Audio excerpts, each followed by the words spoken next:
Salut les boys! Salut, Salut les salut. boys. Salut. Yes, ça va bien? Yes, sir, toi Yes, aussi. numéro un. Yes. Absolument. Aujourd'hui, on est de retour avec Phil et Gab. On va parler d'NHL encore. On a eu notre premier match de nos anciens glorieux, si on peut le dire, là, cette semaine. J'aimerais ça entendre votre opinion par rapport aux Canadiens là, sur ce match-là. Je vous laisse commencer, messieurs. Gab, si tu veux y aller. Gab, carrière, ouais, vas-y. Ok. Écoute, moi j'ai bien aimé le match qu'on a vu. J'ai vraiment, sincèrement, sans vouloir sortir d'excuses là, rapidement dans le podcast. Écoute, si tu juste un match-là 10 fois, c'est sûr que d'après moi, le Canadien le gagne 9 fois sur 10. Écoute, le 5 contre 3 a fait mal. Une punition sur Suzuki qui était limite selon moi, chez Weber qui crampe au cerveau. Le quatrième but égalisateur, écoute, on s'en est parlé là, dans un autre épisode. Le Jonathan Drouin, c'est ça que tu veux pas voir. Comprends-tu? C'est le jeu à faire là-dessus était de repartir vers en avant, de chipper le puck sur le bord de la bande, à place de revenir dans sa zone. Écoute, oui, l'arbitre n'était pas là, mais je veux dire, le jeu ne serait jamais arrivé si Drouin était allé par en avant au départ. Fait que c'est des jeux comme ça qu'il faut éliminer. Mais écoute, les gars, j'ai vu Romanov m'impressionner. Josh Anderson, c'est tout ce qu'on voulait d'un joueur de même. Rentre dans la zone. À seconde, ce que tu étais une seconde en retard, vous l'avez vu sur le but devant Tavares. Il a coupé au net. Impossible de tasser ce gars-là. Fait que j'ai vu des beaux flashs. J'ai vraiment aimé notre premier match. Là. Je pense que ça va être une bonne saison pour le Canadien. Phil? Écoute, ben moi de mon côté, j'étais un peu du sens à Gab. Là, on a vu vraiment des belles choses, là, notamment de la part de Nick Suzuki. Moi, j'ai adoré sa performance. Là. Il a vraiment bien joué, puis il a prouvé qu'il avait sa place là. Ensuite de ça, Josh Anderson, comme Gab l'a mentionné encore une fois, là, il a utilisé son physique, il a été rapide, puis il a décoché au moment opportun, puis c'est ça qui a fait qu'il a scoré. Donc, moi, j'ai trouvé ça impressionnant. Quand même une bonne performance de Carey Price dans l'ensemble. Il n'y a pas eu des buts faciles à arrêter. Mais je trouve que les gars se sont battus jusqu'à la fin, mais ça paraissait à la fin que ça commençait à être difficile pour les joueurs du Canadien. Tu as parlé de Joe Drouin. Philippe Danault aussi a quand même eu une game un peu plus rough au niveau pas du cardio, là, mais ça paraissait que c'était difficile à la fin. Puis de l'autre bord, là, Austin Matthews, je ne sais pas si vous avez vu le cross-check que Ben Chariot il a donné à la fin. Là, d'après moi, ça a fait mal. Là. Fait que, ça a été une guerre de tranchées. Finalement, Toronto a perdu. Là, c'est plate parce que le Canadien gagnait 3-1, mais on va espérer pas voir ça trop souvent cette saison. Pour moi, ben, je ne sais pas si vous êtes d'accord, effectivement, c'est comme ça laisse quand même un petit goût amer. Là. C'est une déception, je pense. On est sorti ces chapeaux de roue à 3-1. Je pense qu'on était comme pas tous convaincus, mais ça s'enlignait pour être une victoire du CH. Tout se déroulait bien. Là, effectivement, il y a eu la double pénalité là, qui nous a fait très mal. Il y a une couple de points que j'ai retenus, des joueurs effectivement qui ont surpris ou qu'on a été content de revoir et qui ont bien fait ça. Carey, c'est sûr que 5 buts, pas vraiment qu'on peut lui reprocher. Par contre, est-ce qu'il y a eu un miracle qui nous a donné le match? Non plus. J'ai été un petit peu déçu qu'on ne trouve pas une façon d'aller gagner malgré tout. La prolongation, c'était un peu le free-for-all. J'ai texté George, je trouvais que on aurait dit que c'était la première fois qu'ils jouaient tout un overtime. Là, c'était d'un bord et l'autre. Pour moi, c'est une conclusion un peu décevante. On s'en va affronter Edmonton en plus. Samedi soir, j'aurais souhaité qu'on ait un 2 points là. George, t'es-tu de cet avis-là un peu? T'es-tu déçu? Écoute, moi j'ai vu ça. Là, si c'est le même toute la saison, on va avoir du hockey de série à longueur d'année. Là, le tempo là, pour un premier match, là, j'ai été assez surpris, là, incroyable honnêtement. Mais, tu sais, oui, j'étais déçu. Il faut se le dire. Là, on dirait qu'à Montréal, on est tellement rendu habitué de perdre qu'on essaie de se convaincre tout seul en disant ah, mais tu sais, je l'ai fait là, un peu, là, mais en repensant à ce que j'ai dit, je l'ai regretté un peu. Là. Oui, c'est Toronto, oui, c'est américain, mais pourquoi on dirait qu'il faut essayer de c'est comme se rattraper en disant des trucs comme ça? Ça reste que c'est une défaite. Oui, il y a des signes encourageants, mais là, il faut arrêter comme de. On est en train comme de s'auto-défendre, là, puis un gars comme Jeff Molson, là, lui, il entend ça là, dans les nouvelles, là, au poste de radio, il voit ça sur les réseaux sociaux. Lui, il est mort de rue. Lui, là, dans le fond, il se dit moi, j'ai juste besoin d'avoir un club qui a l'air compétitif, coupe Stanley ou pas, puis l'intérêt va être là. Mais d'un point de vue positif, il faut se dire, le Canadien, quand même un bon club. Josh Anderson, moi, il m'a agréablement surpris. Je suis content de l'impact qu'il a eu dès son premier match. Je veux dire, il y a eu de très bons jeux. Il y a eu de très mauvais. Je veux dire, le changement de Byron sur le but gagné en overtime, je pense que j'ai texté aux deux gars, à tout le monde que je connais, je capotais. J'ai sauté de mon divan. Mais non, c'est encourageant, mais c'est ça, il faut arrêter comme de se défendre et de dire c'est une bonne équipe, ils ont ci, ils ont ça, c'est une défaite, prenons-le comme ça. Puis je pense que justement, Claude Julien l'a très bien montré. Il s'est pas dit ouais, c'est Toronto. Non, on a tout de suite critiqué. Puis je pense que c'est correct, il faut y aller de même. Puis je pense que le Canadien, justement, là, va grandir de ça là, assez rapidement. Voyez-vous des changements de l'alignement, vous autres, direct pour le prochain match? Ou? Non, Non, mais je pour pense que c'était revenir vraiment. à ce que... Ah ben, tu peux y aller, fais ça. OK, ouais, ben, moi, je pense que c'était vraiment le pattern qu'il fallait prendre pour le Canadien. Ça a relativement bien fonctionné. Je pense pas que c'est au niveau des lignes que ça s'est joué. Je pense juste que les gars, comme je l'ai dit tantôt, là, il y avait de l'air de tout manquer de gaz à la fin. Puis je pense que c'est ça qui leur a coûté une défaite. Là. Fait que, c'est ça, je pense pas que c'est les lignes ou les duos de défenseurs là, qui a affecté la chose. Écoute, moi, ce que j'allais rajouter un peu vite vite après George, ce que j'aime de cette année, on parlait un peu, là, George disait le Canadien, une bonne équipe, attends.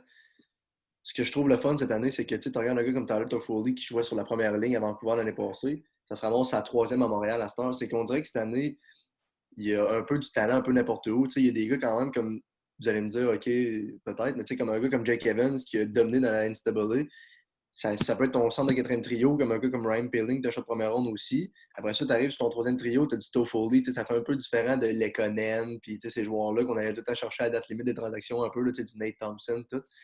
Fait que je trouve que le Canadien est quand même bien, bien balancé. Là. Tu peux avoir au moins un peu d'offensive, un peu de défensive, un peu de tout sur chacune des lignes. Fait que j'ai vraiment hâte de voir. Sinon, l'autre petite chose, j'ai hâte de voir quand Claude Julien va décider de monter Romanov sur un top 4. Parce que là, tu as vu, il a joué une vraiment bonne game, mais avec Kulak. Puis j'écoutais un peu hier là, des analystes parler. Puis c'est vrai que Joel Edmondson, c'est un bon joueur, mais c'est plus un joueur de désavantage numérique. Puis peut-être plus de top 6 avec le Canadien parce qu'il manque de mobilité. Fait que j'ai hâte de voir peut-être que Romanov, là, je te dirais dans 2-3 games, j'aimerais ça peut-être le voir sur un top 4. J'ai vu dans des commentaires d'articles, il y en a qui réclamaient Perry dans l'alignement. Vous, non? Je pense que c'est tôt. Le gars est sur le taxi squad là, qu'il appelle. Là, puis je ne m'attends pas à le voir tous les soirs, mettons. Là. Je pense qu'une fois de temps en temps, ça va bien faire la job. Puis il est capable d'apporter quelque chose à l'équipe.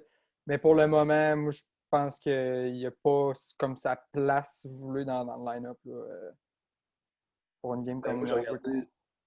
j'ai regardé le calendrier la semaine prochaine. Écoute, on joue 3 matchs en 4 soirs contre Vancouver. Fait que c'est sûr et certain qu'ils vont au moins en jouer une ou deux là, pardon, pendant ce stretch-là. Là, je serais pas. D'après moi, là, ça va pas être une question souvent de genre OK, mettons, Jake Evans a joué une mauvaise game, on va le changer d'attente. C'est plus une question que les gars vont peut-être jouer beaucoup de games en beaucoup de soirs des fois. Là, fait que c'est peut-être plus pour ça, je pense qu'on va le voir dans l'alignement bientôt. On en a parlé là, avant d'ouvrir les micros. Là, le nouvel, en fait, Price est de retour avec un équipement rouge, un nouveau masque. Est-ce que vous attendiez à avoir un nouveau Price avec une nouvelle attitude? Il nous a quand même habitués à être plus conventionnel, si on veut, là, justement, son apparence et tout, la façon qu'il se comporte. Je pense, Phil, tu n'as pas aimé ce masque-là? Ouais, ben moi personnellement, comme je l'ai dit là, avant qu'on commence le podcast, écoute, le masque, là, bravo à l'artiste qui a conçu ça. C'est beau, il y a des beaux petits détails, là, des joueurs du Canadien, des années qui ont gagné la Coupe cette année. Mais je trouve qu'il manque de logo du Canadien, qui paraît plus d'en face, parce que là, c'est ça, il y a vraiment une tête de robot. Les pads, le bloqueur, tout, je trouve ça correct en rouge, mais arrange-toi pour avoir un casque qui a de l'allure avec ça, là, parce que là, on est comme. Je suis dépaysé, là, fait que dans mon avis, je trouve qu'il est un peu laid, là, mais beau travail de l'artiste quand même. Avez-vous des avis là-dessus, les gars, ou pas vraiment?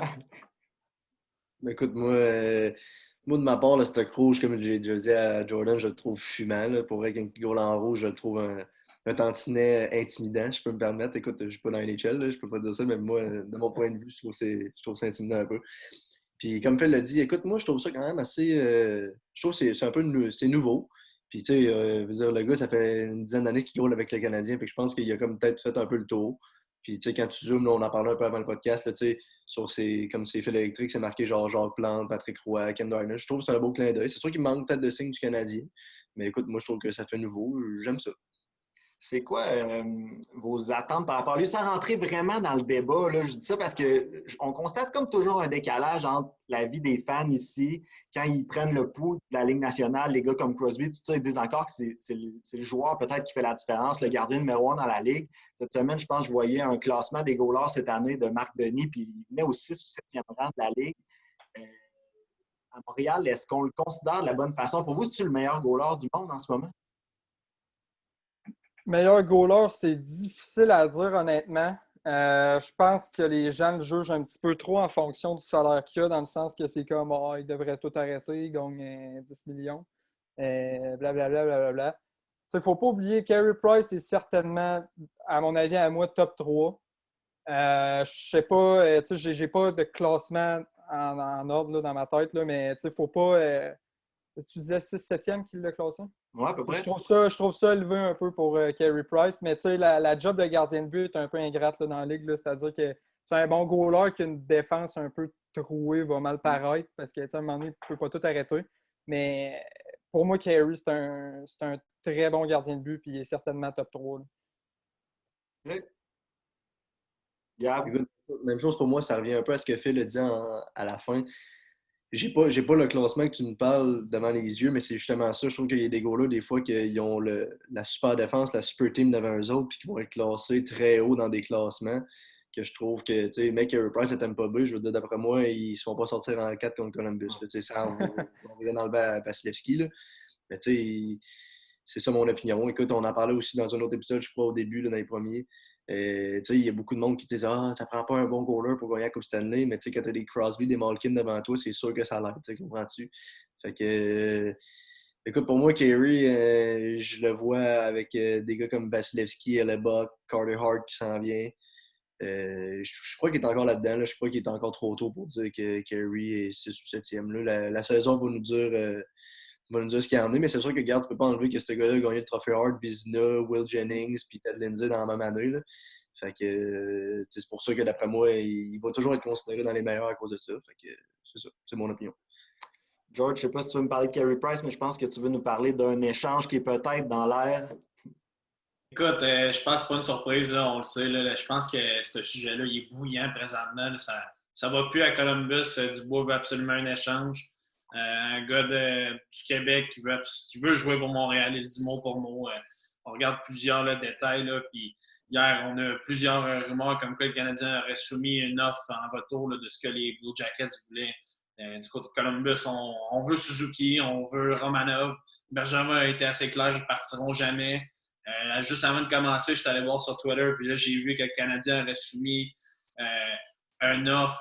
Hier, je pense qu'on avait soumis Mété et Kotkaniemi, si je ne me trompe pas. Là, on a soumis Kotkaniemi, Mété, et on aurait 2 autres éléments. Là. On parle soit d'un joueur de centre comme peut-être Philippe Danault et ainsi un choix de 2e ronde de ce que j'ai vu sur Twitter.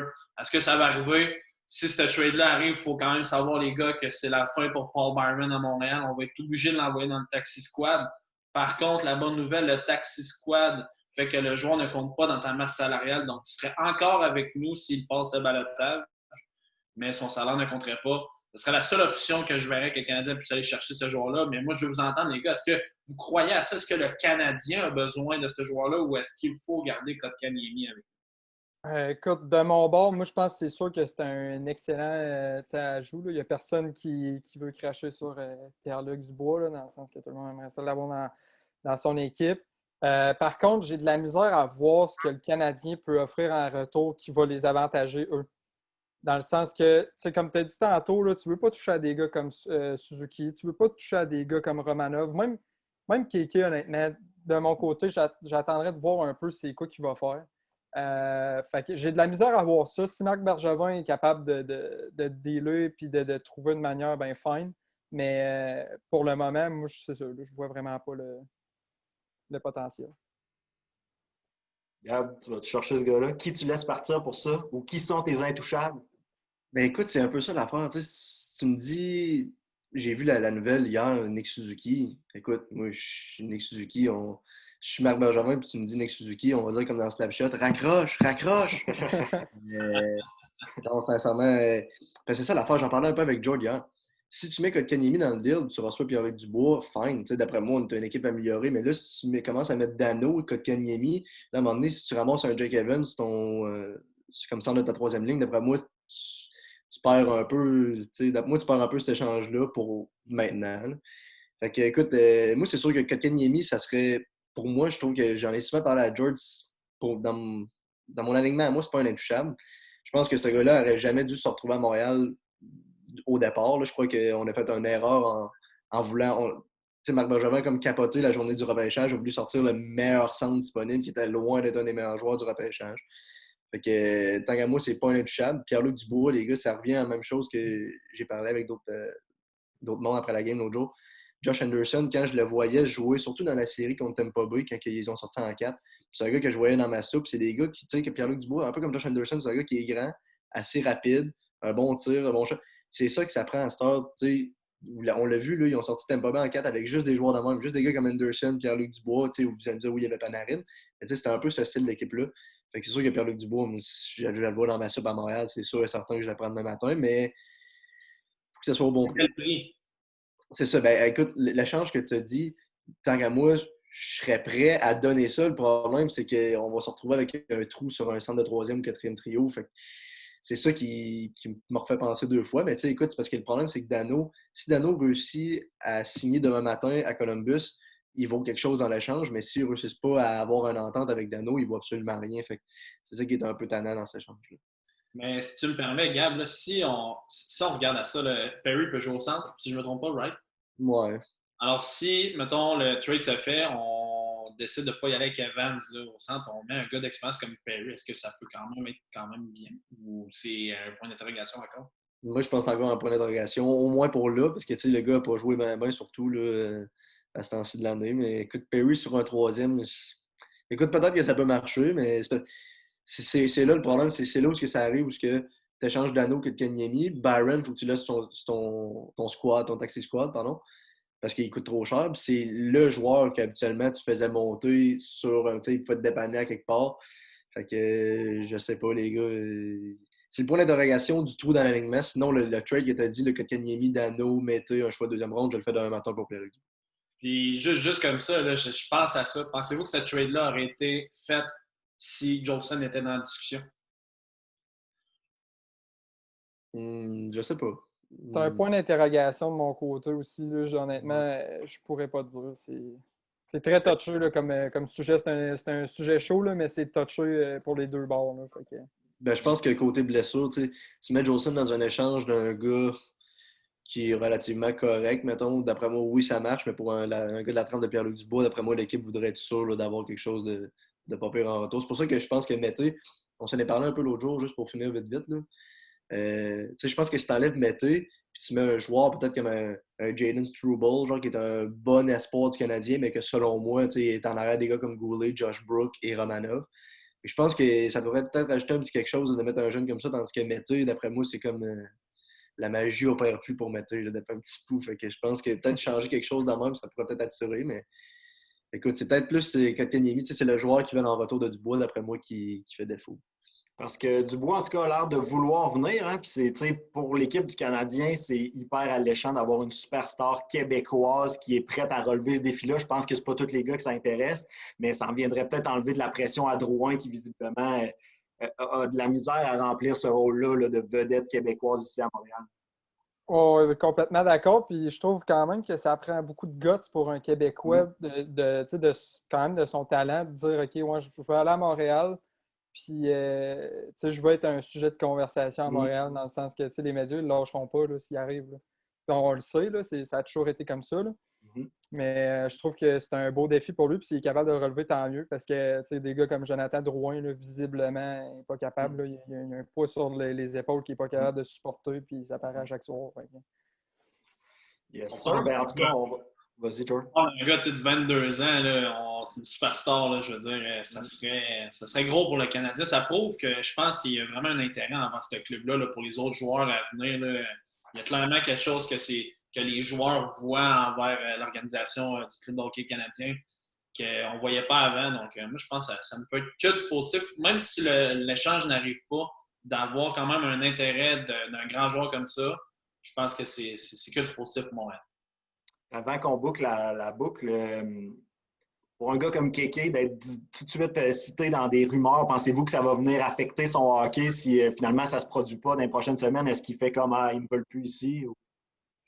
Moi, c'est sûr qu'il est jeune, fait que c'est le genre de choses qui peut l'affecter. Par contre, il faut qu'il y ait un mindset des rumeurs, c'est des rumeurs. Il y a du hockey à jouer, puis il devrait se concentrer là-dessus. Puis j'ai pas de misère à croire qu'il va le faire. Fait que c'est ça de mon côté là, pour lui.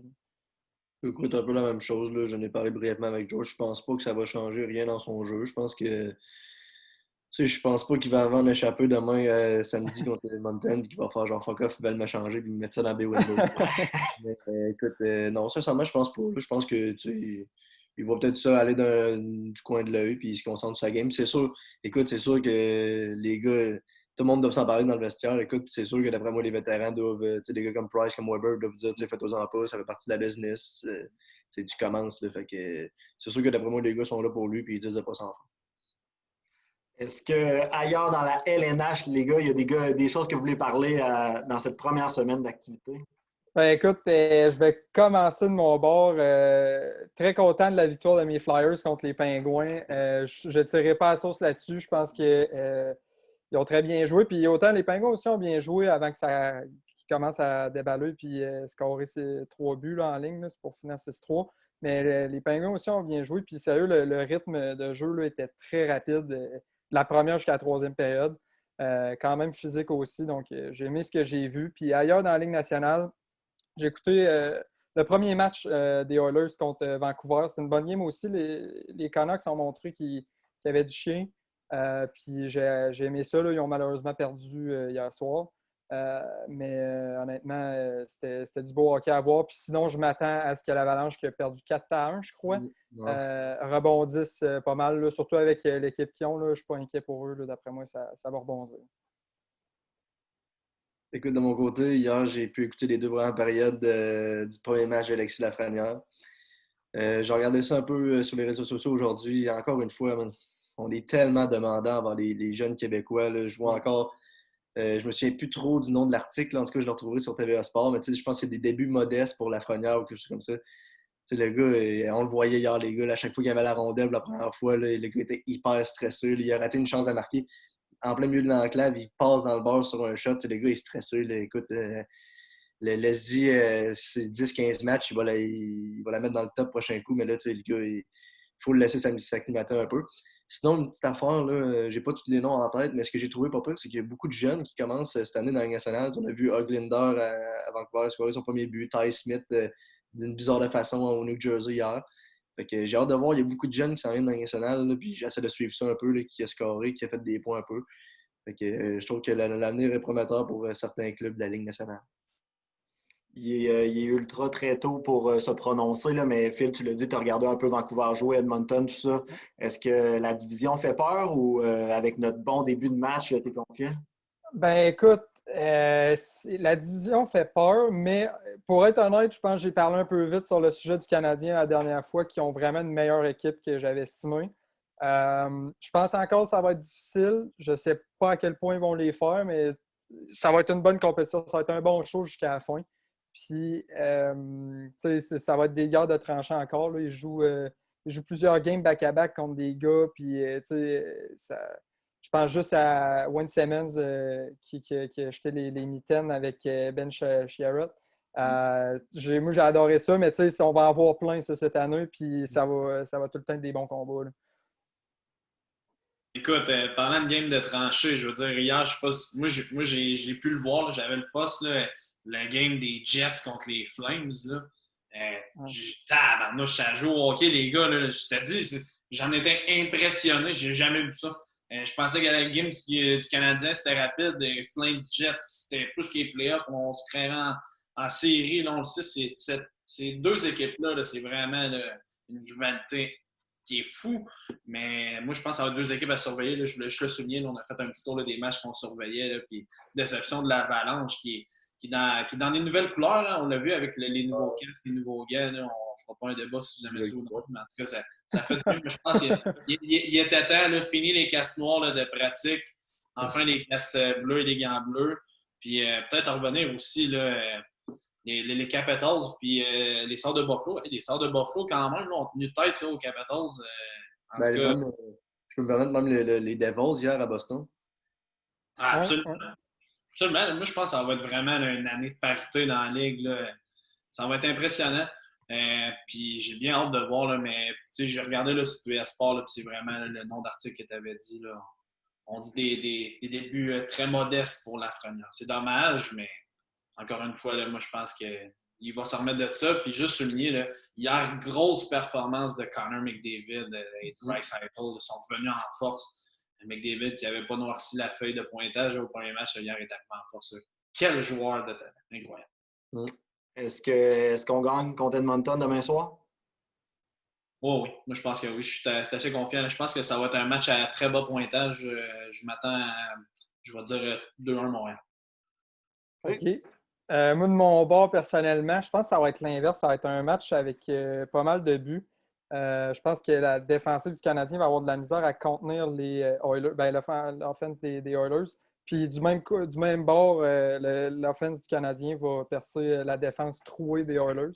Fait que ça va être un match, ça va être serré, mais je pense que va y aller avec un petit 5-4 pour le Canadien. Et de mon côté, j'hésite, Gam, j'ai de la misère. Autant que j'aime la formation du Canadien. Écoute, les Oilers vont jouer leur troisième match en 4 jours. C'est quelque chose qui peut peut-être peser dans la balance un peu, mais tu sais, je veux dire, les gars comme McDavid, Draisaitl, écoute, ils vont être prêts, ils vont être bien managés. Le coach va les mettre sur la glace quand ça va être le bon moment. J'ai hâte de voir. Personnellement, là, si je vais avec ma tête, je crois que le Canadien va peut-être l'échapper demain soir face aux Oilers. Mais écoute, je pense que ça va être un bon match malgré tout. Là. Ça me surprendrait pas de les voir gagner, écoute, là, mais si je vais avec ma tête à la place de mon cœur, je vais mettre les Oilers demain, mais je pense que le Canadien a quand même des bonnes chances de l'emporter pareil. Moi aussi, j'ai le goût de nous la donner. Là. J'ai envie qu'on patiente pas trop longtemps avant de savourer une première victoire parce qu'on sait que ça va vite avec les médias ici à Montréal.